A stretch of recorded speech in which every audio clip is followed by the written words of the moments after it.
most courageous and the boldest program in the last 3 decades of HIV, which is the elimination of mother-to-child transmission. This is a presentation actually made by the Deputy Executive Director of UNAIDS, Paul Delay. I'm presenting on his behalf. Quickly look at the figures. Still 34 million people suffer from HIV. We know that the medicine is still cheap, and we also know that the treatment prevents new infection.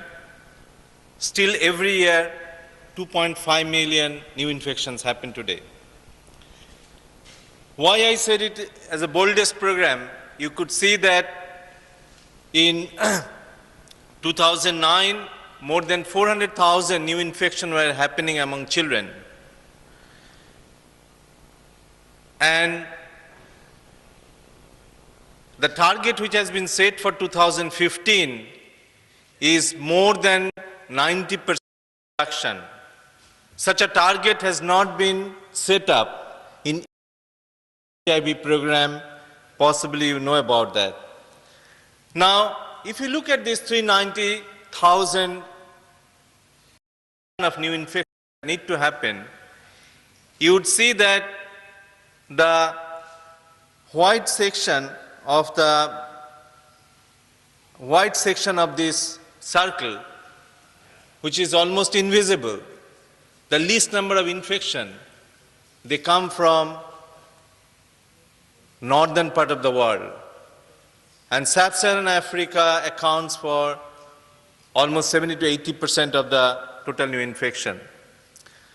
So as early as in 1994, when even AZT was the only treatment, France almost documented zero infection among newborn children.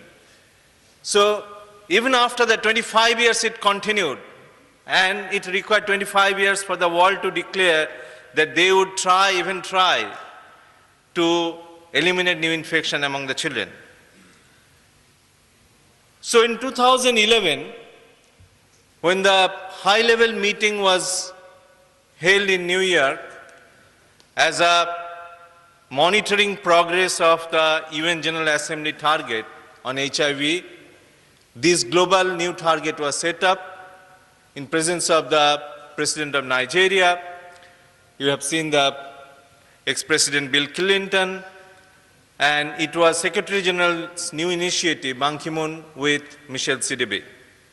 This global new plan was a US government and UNAIDS and the joint UN system global joint plan. Now, following that, there has been global initiative, there has been regional initiative, there has been country initiatives. Now, this has 4 targets. Throughout a reproductive life of a woman, it attempts to reduce new infection among women. It tries to avoid infected pregnancy.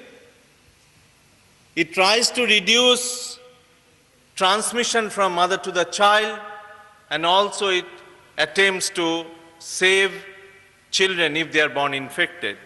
So this is a comprehensive program, and the overall target is to reduce new infection among children by 90% and maternal death by 50%.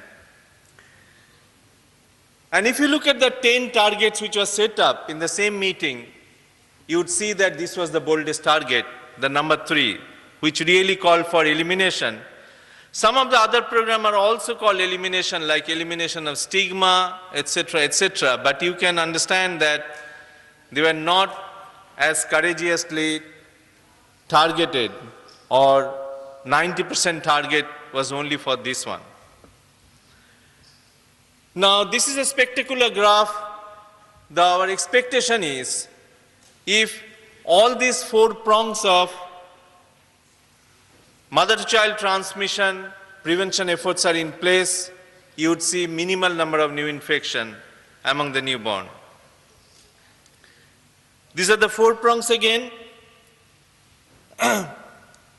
This is If you look at today, where is this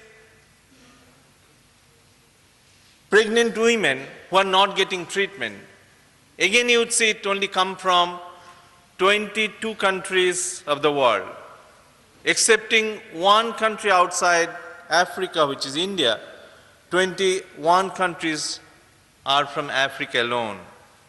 And some of the countries like Nigeria accounts for 29% of total infection. You would see recently Congo has been highlighted, accounting for large number of infection as a denominator to that country. It's a global target, it's a global estimate 7%. And if we could focus only on these 22 countries, we could achieve our target.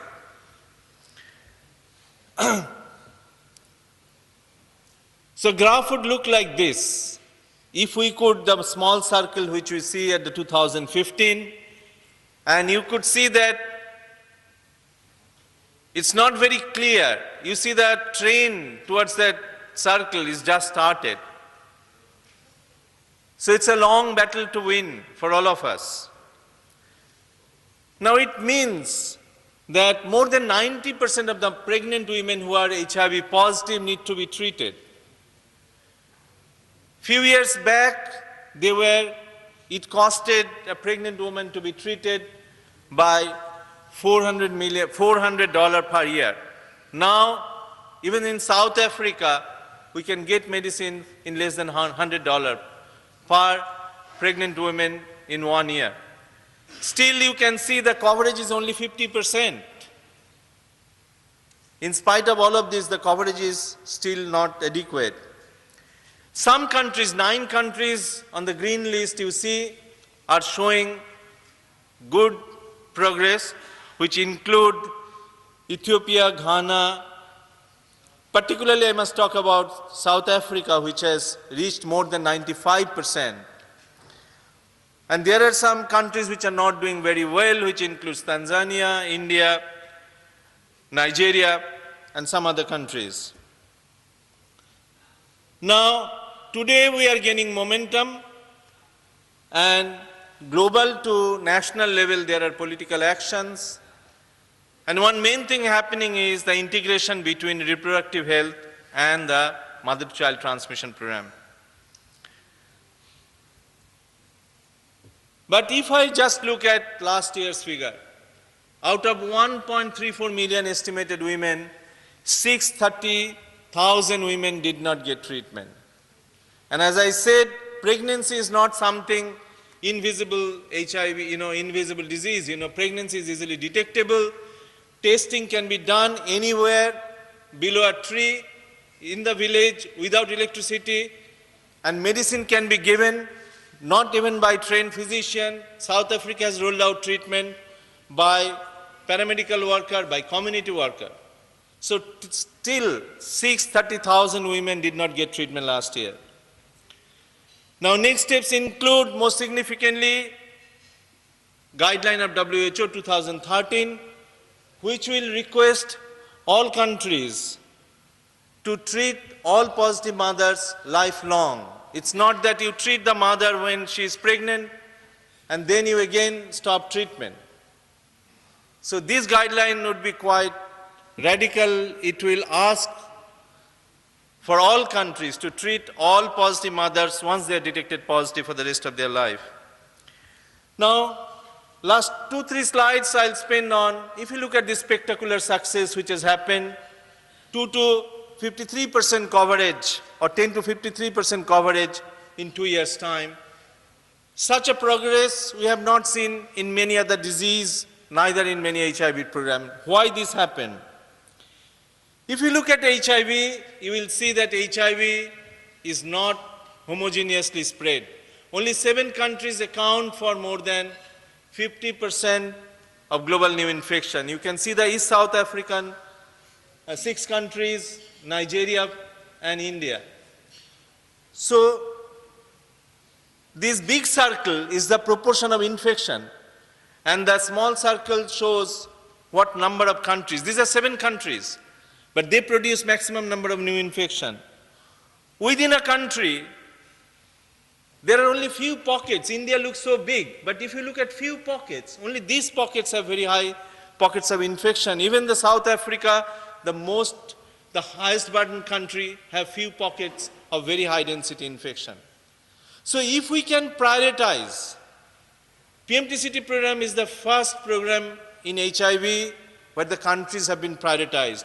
Instead of going everywhere, we have prioritized 22 countries. And within 22 countries, if we can prioritize hotspots, if we can,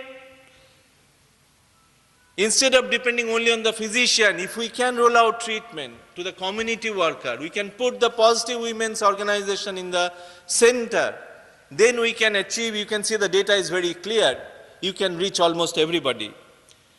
And lastly, I must say that the lessons include global advocacy. It has never happened that so many leaders have spoken about together, and which is backed up by resources.